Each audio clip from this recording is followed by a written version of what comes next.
Good morning all friends. Reva Rajasthani channel में आप सभी का स्वागत है। दोस्तों, हिंदी व्याकरण के अंदर संधि करवा रहे थे, जिसमें स्वर संधि और व्यंजन संधि कंप्लीट करवा दी है। अब देखिए विसर्ग संधि। विसर्ग संधि की परिभाषा देखें। जब विसर्ग के साथ स्वर या व्यंजन का मेल हो उसे विसर्ग संधि कहते हैं।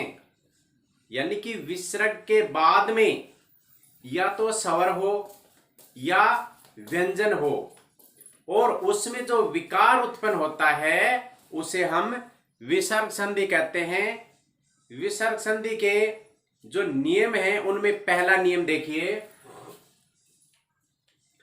जब विसर्ग के बाद च छ आए तो विसर्ग का क्षय हो जाता है। जब विसर्ग के बाद में च या छ का मेल होता है तो विसर्ग का स हलंत हो जाता है। उदाहरण देखें।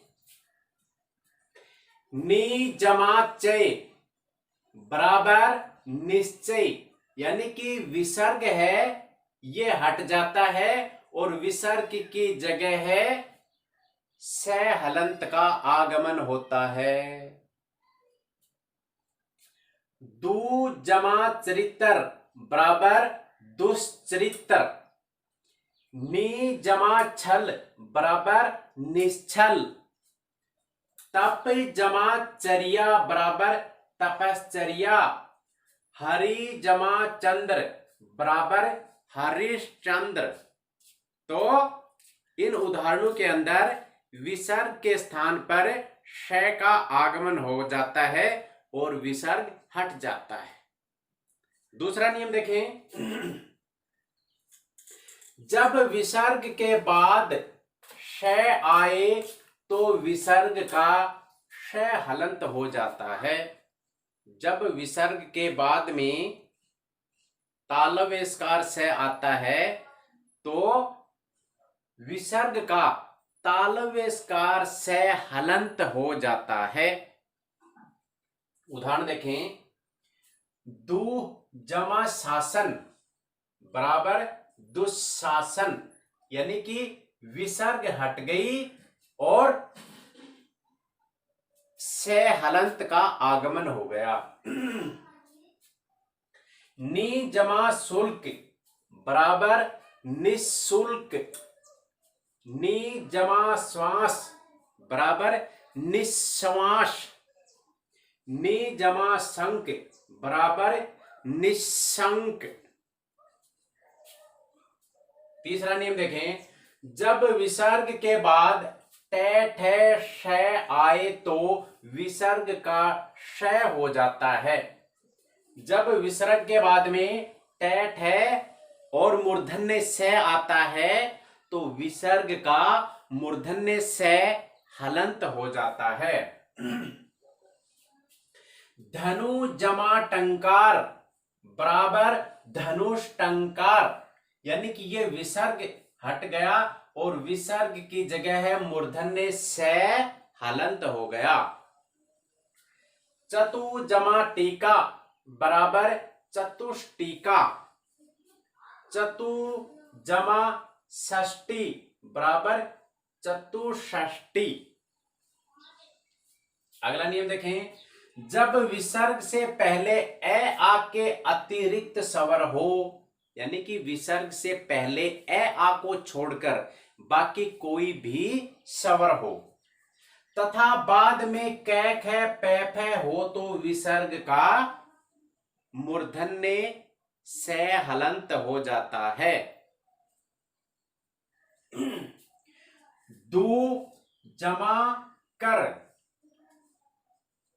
यानी कि दू की जगह पर क्या है, यहां पर ऊ है, छोटा ऊ, और छोटे ऊ के बाद में कै आया है तो विसर्ग का मूर्धन्य से हलंत हो जाएगा। तो दू जमा कर कर का क्या हो गया? दुष्कर।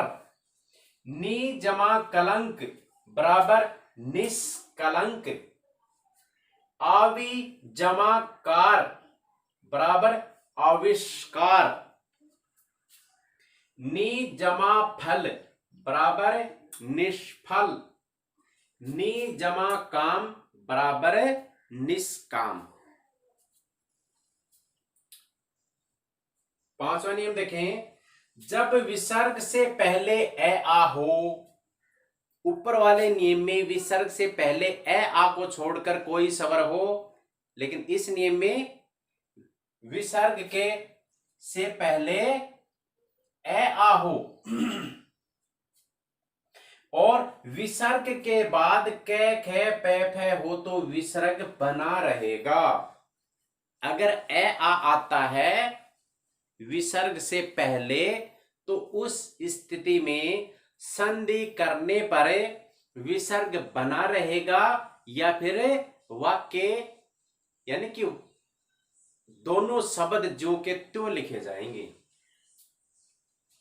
अधय जमा पतन बराबर अधः पतन। प्रातः जमा काल बराबर प्रातः काल। अंत अंतः जमा पुर बराबर अंतःपुर। लेकिन इसमें कुछ अपवाद भी है, वो देखिए। भा जमा कर बराबर भास्कर।